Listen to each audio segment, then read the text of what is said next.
oturacağından keçir. Və bura medianlardır. Oturacağından keçən çevrənin radisi bu üçbucağın xaricini çəkmiş çevrənin radisinin 2 dəfə kiçikdir.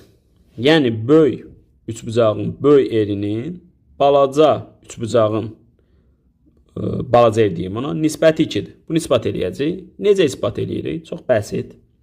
Baxın, median qarşı tərəfin ortasını birləşdirirdi. Bununla bu eynidir. Bununla da bu eynidir.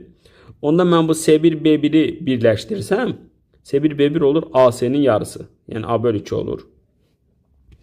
Sonra götürüb A1, B1-i birləşdirsəm, o da yenə AB-nin yarısı olur. Götürüb C1, A1-i birləşdirsəm, o da yenə AC-nin yarısı olur. Yəni orta xətt olur. Yəni siz belə bir şey alırsınız. Bu bir üçbucaqdır. Bu üçbucağın tərəfləri C1, C1 deyək, B1 deyək, A1 deyək. C1, B1, AC-nin yarısı, BC-nin yarısı. Yəni A bölü 2-dir. Sonra bura B bölü 2-dir, burada C bölü 2-dir. Bu üçbucaq verilən üçbucağa görə tərəflərinin 2 dəfə azdır. Yəni verilən üçbucağın tərəflərindən bunun tərəfləri 2 dəfə azdır. Deməli bu üçbucaqlar oxşardır. Oxşarlıq əmsalı onda nədir? 2-dir. Onda radiuslar nisbəti nəyə bərabərdir? K-ya. K-da nə idi? 2 idi. İsbat etdik. Çünki bu üçbucaqla verilən üçbucaq oxşardır.